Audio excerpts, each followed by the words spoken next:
प्यारे बच्चों, आज हम करने जा रहे हैं ड्रिफ्ट वेलोसिटी। जैसा कि आप जानते हैं कि कोई भी मेटल कंडक्टर है, मान लो ये कोई मेटल कंडक्टर है, इस मेटल कंडक्टर की लेंथ L है, एरिया ऑफ क्रॉस सेक्शन अगर A है। किसी भी कंडक्टर के अंदर फ्री इलेक्ट्रॉन्स होते हैं जो रूम टेम्परेचर के अंदर मोशन करते रहते हैं, रैंडम मोशन करते रहते हैं। और रैंडम मोशन की जो वेलोसिटी है वो लगभग 10⁵ मीटर पर सेकेंड होती है। अब ये जो फ्री इलेक्ट्रॉन्स हैं इस कंडक्टर के अंदर मोशन कर रहे हैं, रैंडम मोशन। मान लेते हैं कि नंबर ऑफ इलेक्ट्रॉन्स इस कंडक्टर के अंदर जिसकी लेंथ L है और एरिया जो है A है, तो इस कंडक्टर के अंदर जो इलेक्ट्रॉन मूवमेंट करेंगे वो एक अलग अलग इलेक्ट्रॉन की, हर इलेक्ट्रॉन की एक अलग अलग वेलोसिटी होगी, रैंडम वेलोसिटी होगी। लेकिन ये इलेक्ट्रॉन्स इस कंडक्टर से बाहर नहीं जाएंगे। इसका मतलब है कि इनकी जो एवरेज वेलोसिटी होगी वो कितनी होगी, वो 0 होगी। अब हमने इसी कंडक्टर को, जिसकी लेंथ जो है वो L है, एरिया ऑफ क्रॉस सेक्शन जो है वो A है, इसको हमने एक बैटरी से जोड़ दिया है। ये कोई बैटरी है, इससे जोड़ दिया है। ये पॉजिटिव टर्मिनल, ये नेगेटिव टर्मिनल।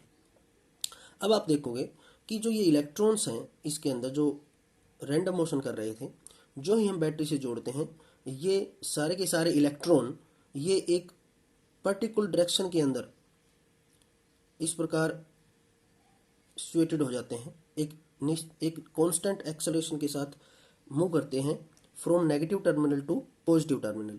अब जो इनकी जो एवरेज वेलोसिटी होगी उस एवरेज वेलोसिटी को हम ड्रिफ्ट वेलोसिटी कहते हैं। और हम ये भी कह सकते हैं कि ये सारे इलेक्ट्रॉन ड्रिफ्ट होते हैं from negative terminal to positive terminal. तो इसी प्रकार मैंने यह डेफिनेशन लिखी है ड्रिफ्ट वेलोसिटी की कि it is defined as the average velocity with which the free electrons of a conductor get drift toward the positive end of a conductor.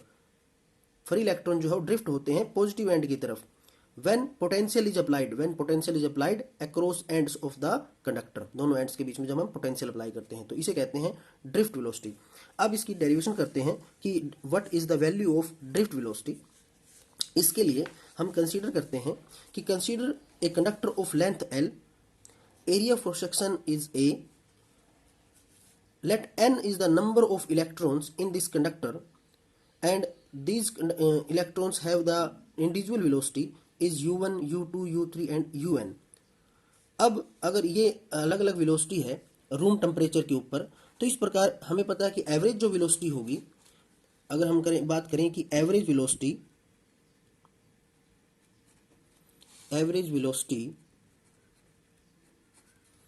Of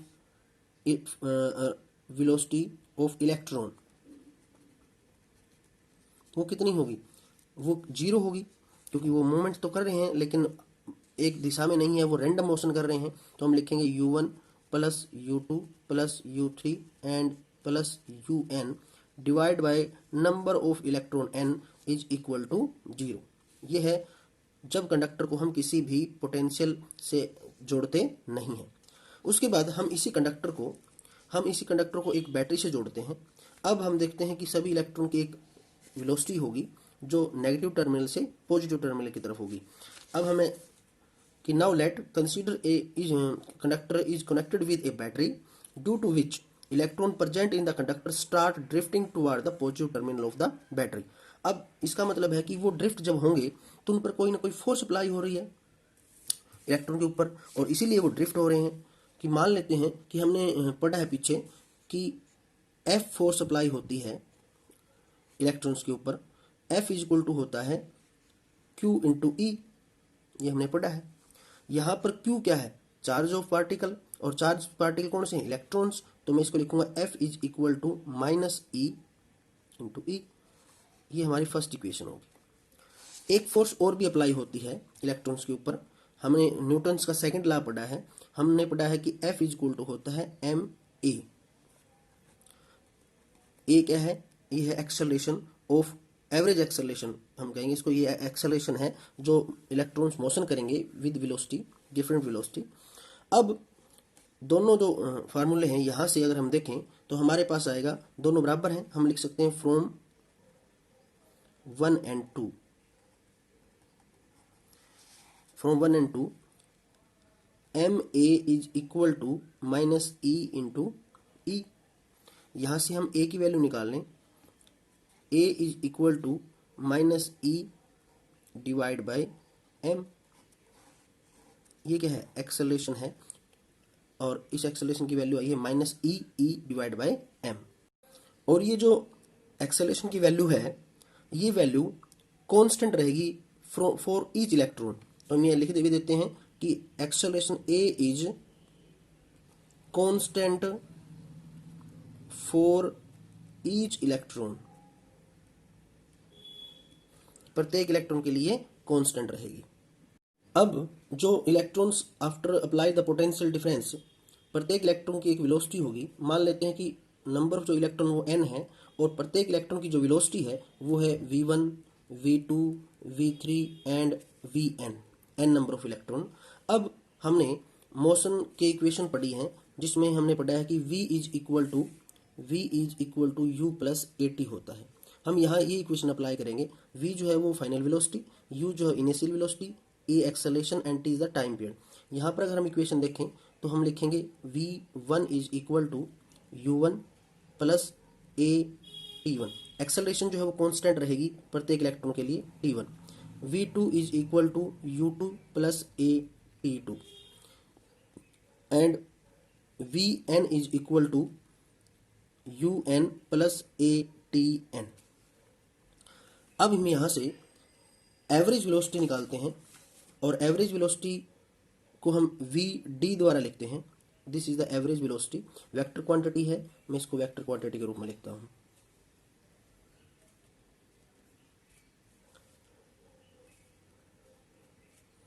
अब vd किसके बराबर होगा, v1 plus v2 plus v3 and vn divide by n। This is the average velocity of electrons after applying the potential difference. अब v1 की value जो है वो क्या है, u1 plus a t1, u2 plus a t2 and un plus a tn divide by n। मैं यहाँ से u1 u2 अलग कर लेता हूँ, a कॉमन निकाल कर t1 और से लेकर tn तक अलग अलग कर लेते हैं। तो हम लिखते हैं u1 plus u2 plus u3 and un divide bye n, plus a को कॉमन निकाल लेते हैं, a into t1 plus t2 plus t3 and tn divide by n। ये हमने अभी थोड़ी देर पहले पढ़ा है कि एवरेज इनिशियल वेलोसिटी किसके बराबर होती है, 0।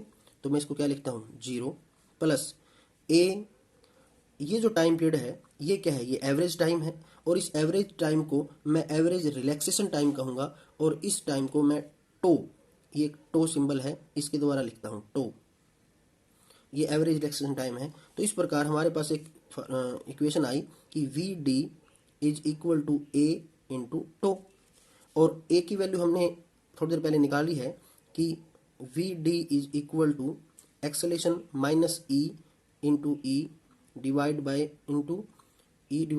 m into tau. This is the acceleration of each electron. और एवरेज एक्सेलरेशन की वेलोसिटी की बात करें तो vd को मैं vd लिखूंगा, वेक्टर क्वांटिटी हटा देंगे तो इसको लिखूंगा e divide by m into tau. This is the average velocity of electrons of a conductor when we apply a potential difference. This velocity is known as drift velocity. अगर हमने एक equation और भी पढ़ी है पहले, इससे पहले, कि E is equal to, E जो है वो बराबर होता है V divide by L, potential difference divide by length. Electric field की वैल्यू जो होती है V बाई L होती है। अगर मैं यहाँ पर ये वैल्यू लिखता हूँ तो VD किसके बराबर होगा, V E इंटू V बटे L M इंटू टो। हमारे पास एक इक्वेशन ये भी आ गई। और इस इक्वेशन से मैं कुछ बातें नोट करी मैंने कि vd जो वेलोसिटी है, ड्रिफ्ट वेलोसिटी, अगर मैं पोटेंशियल को कांस्टेंट कर देता हूं तो कंडक्टर की लेंथ के इनवर्सली प्रोपोर्शनल होगा। यानी अगर पोटेंशियल डिफरेंस कांस्टेंट है तो लेंथ अगर ज़्यादा होगी तो ड्रिफ्ट वेलोसिटी कम होगी। For constant potential vd is inversely proportional to length. For constant length अगर कांस्टेंट हो तो पोटेंशियल डिफरेंस के और ड्रिफ्ट वेलोसिटी दोनों डायरेक्टली प्रोपोर्शनल होंगी। If we increase the temperature of a conductor, अगर मैं टेम्परेचर बढ़ा देता हूँ, जो किसी भी कंडक्टर का अगर टेम्परेचर बढ़ाते हैं तो इलेक्ट्रॉन्स की जो एनर्जी है वो बढ़ेगी, और एनर्जी अगर बढ़ती है तो इलेक्ट्रॉन की वेलोसिटी बढ़ेगी, वेलोसिटी बढ़ेगी तो एक दूसरे कोलिजन भी बढ़ जाएगा, और कोलिजन जो बढ़ेगा, कोलिजन की संख्या अगर इंक्रीज होती है तो जो रिलैक्सेशन टाइम है, जो एक इलेक्ट्रॉन्स के एक आयन के दूसरे आयन पर टकराने का जो बीच का जो टाइम है, एक इलेक्ट्रॉन इससे टकराया, ये इलेक्ट्रॉन इससे टकराया, इनके बीच में जो टकराने का जो टाइम है, इस टाइम को रिलैक्सेशन टाइम कहते हैं, एवरेज रिलैक्सेशन टाइम। तो रिलैक्सेशन टाइम जो है वो क्या हो जाएगा, वो भी कम होगा। अगर स्पीड बढ़ती है तो रिलैक्सेशन टाइम कम होगा। तो if we increase the temperature of a conductor, kinetic energy of the free electron in conductor increase due to which the collision between the two increase, hence relaxation time get reduced and drift velocity is also reduced, drift velocity भी क्या होगी, कम होगी। तो इस प्रकार ये topic था हमारा ड्रिफ्ट वेलोसिटी का। अच्छी तरह से आप इसको करेंगे, समझेंगे। थैंक्स।